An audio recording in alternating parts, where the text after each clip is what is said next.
வணக்கம். இன்றைக்கி நம்ம சேனலில் நிறைய மருத்துவ குணங்கள் நிறைந்த பச்சை சுண்டைக்காய் வச்சு தான் ரெசிபி பார்க்க போகிறோம். இந்த சுண்டைக்காயில் நம்ம ஸ்டொமக் கல்சரை க்யூர் பண்ணுறதுக்கும் டயபிட்டிஸை கண்ட்ரோல் பண்ணுறதுக்கும் கூடிய பல மருத்துவ குணங்கள் இருக்குது. இதை வச்சு தான் இன்றைக்கி நம்ம சுண்டைக்காய் குழம்பு எப்படி பண்ணுறதுன்னு காமிக்க போகிறேன். இப்போ வாங்க பார்க்கலாம். முதல்ல துவரம்பருப்பு 1/2 கப்பு எடுத்துக்கிறேன். இந்த 1/2 கப்பு துவரம்பருப்பை நல்லா கழுவி வச்சுக்கோங்க. இப்போ கழுவுனதுக்கப்புறம் இதை வேக வைக்கிறதுக்கு தேவையான அளவு தண்ணி ஊற்றிக்கோங்க. இப்போ இதை நான் குக்கரில் ஒரு 4 to 5 விசில் விட்டு வேக வச்சு எடுத்து வச்சுக்கிறேன். அடுத்து நம்ம சுண்டைக்காயை நல்லா கழுவிக்கலாம். நல்லா கழுவுனதுக்கப்புறம் நம்ம வீட்டிலலாம் சின்ன உரல் வச்சுருப்போம்ல, அதில் நம்ம இந்த கழுவி எடுத்து வச்சுருக்க சுண்டைக்காயை இது மாதிரி ஒரு 10 போட்டுக்கோங்க. இது மாதிரி ஒரு 2-3 தடவை இடித்தோன்னா அது ஃபுல்லாக உடையக்கூடாது. இது மாதிரி முக்கால்வாசியாக விரியணும். இது மாதிரி எல்லாமே கட் பண்ணதுக்கப்புறம் இது எல்லாத்தையுமே தண்ணியில் போட்டு வச்சுக்கோங்க. அப்போ தான் கலர் மாறாமல் இருக்கும். இப்போ நம்ம அரைக்கிறதுக்கு தேவையான பொருள் என்னென்னு வாங்க பார்க்கலாம்.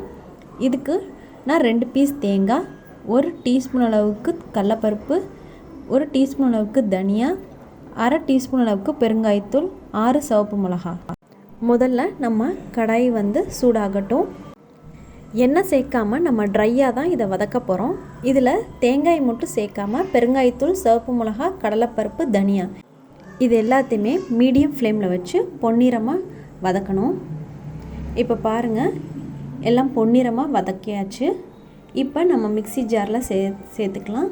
இப்போ நம்ம தேங்காய் எடுத்து வச்சுருக்கோம்ல, அதையும் சேர்த்துக்கோங்க. இது எல்லாத்தையுமே நல்லா நைஸாக தேவையான அளவுக்கு தண்ணி ஊற்றி நல்லா நைஸாக அரைச்சிக்கோங்க. இப்போ இது மாதிரி நல்லா நைஸாக அரைச்சி எடுத்து வச்சாச்சா.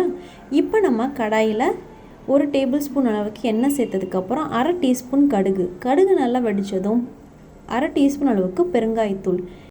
இப்போ நான் சின்ன வெங்காயம் ஒரு 10 to 15 சின்ன வெங்காயம் எடுத்து வச்சுருக்கேன். இதை நம்ம கடாயில் சேர்த்துக்கலாம். நல்லா இதை வெங்காயத்தை கொஞ்சம் ஒரு 2 நிமிஷம் நல்லா வதக்கணும் கடாயில்.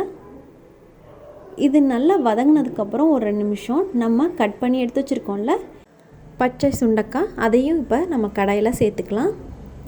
எல்லா சுண்டைக்காயும் சேர்த்துக்கோங்க. சேர்த்ததுக்கப்புறம் ஒரு 2 நிமிஷம் வதக்கணும். ஒரு 2 நிமிஷம் நல்லா வதக்கிக்கலாம். இப்போ நம்ம ஒரே ஒரு தக்காளி எடுத்துக்கோங்க. 1 இன்ச் அளவுக்கு சைஸில் இது மாதிரி பீஸாக கட் பண்ணிக்கோங்க. அதையும் கடாயில் சேர்த்து 2 நிமிஷம் நல்லா வதக்கணும். இப்போ இது நல்லா வதங்கினதுக்கப்புறம் இதுலேயே நம்ம கொஞ்சமாக கருவேப்பிலையும் சேர்த்துக்கலாம். இப்போ கருவேப்பிலையும் சேர்த்ததுக்கப்புறம் இதில் நம்ம 1/4 டீஸ்பூன் அளவுக்கு மஞ்சத்தூள், தேவையான அளவு உப்பு, இப்போ அதையும் சேர்த்து நல்லா மிக்ஸ் பண்ணிவிட்டு வதக்கணும். இது எல்லாத்தையும் சேர்த்து 2 நிமிஷம் வதக்கினதுக்கப்புறம் எலுமிச்சப்பழம் சைஸ்க்கு கொஞ்சமாக புளி எடுத்து இது மாதிரி புளி தண்ணி ரெடி பண்ணி இதை இப்போ கடையில் சேர்த்துக்கலாம். இப்போ நல்லா இதை கொதிக்க விடலாம், நல்லா வேக வைக்கலாம். சின்ன வெங்காயமும் நம்ம பச்சை சுண்டைக்காயும் நல்லா வேக வைக்கணும். அதுக்கு தேவையான அளவுக்கு கொஞ்சமாக இப்போ தண்ணியும் சேர்த்துக்கலாம். இப்போ இது நல்லா வேகட்டும். ஒரு முக்கால்வாசி சின்ன வெங்காயமும் சுண்டைக்காயும் நல்லா வெந்ததுக்கப்புறம் நம்ம வேக வச்சு எடுத்து வச்சுருக்க துவரம்பருப்பு அதையும் இப்போ இதில் சேர்த்துக்கலாம். இப்போ துவரம்பருப்பு வேக வச்சதையும் சேர்த்ததுக்கப்புறம் மீடியம் ஃப்ளேமில் வச்சு நல்லா கொதிக்க விடுங்க. நல்லா ஒரு 2 to 3 நிமிஷம் நல்லா கொதிக்க விடுங்க. நல்லா கொதி வந்ததுக்கப்புறம் சுண்டைக்காய் நல்லா வெந்துருச்சான்னு ஒரு வாட்டி பார்த்துக்கலாம். இப்போ சுண்டைக்காய் நல்லா வெந்துருச்சு. அது அந்த நசுக்கி பார்க்குற மாதிரி அந்த கரண்டியில் வச்சு பார்க்கும்போது தெரியும். இப்போ நல்லா வெந்ததுக்கப்புறம் இப்போ நம்ம அரைச்சி எடுத்து வச்சுருக்க பேஸ்ட்டை இதில் நம்ம சேர்த்துக்கலாம். நம்ம அரைச்சி வச்சுருக்க பேஸ்ட்டை சேர்த்ததுக்கப்புறம் நல்லா மிக்ஸ் பண்ணிக்கோங்க. எங்கேயுமே நம்ம அந்த பேஸ்ட் கட்டியாக இல்லாத மாதிரி நல்லா மிக்ஸ் பண்ணிக்கோங்க. மிக்ஸ் பண்ணதுக்கப்புறம் மீடியம் ஃப்ளேமில் வச்சு நல்லா ஒரு கொதி வரட்டும். நல்லா ஒரு கொதி வந்ததுக்கப்புறம் நம்ம ஸ்டவ்வை சுவிட்ச் ஆஃப் பண்ணிடலாம். அவ்வளோதான், ரொம்ப டேஸ்டியான ரொம்ப சத்தான பச்சை சுண்டைக்காய் குழம்பு ரெடி ஆயிடுச்சு. இது ரொம்ப சத்தானது. வாரத்துக்கு ஒரு தடவை செஞ்சு சாப்பிட்டு பாருங்கள்.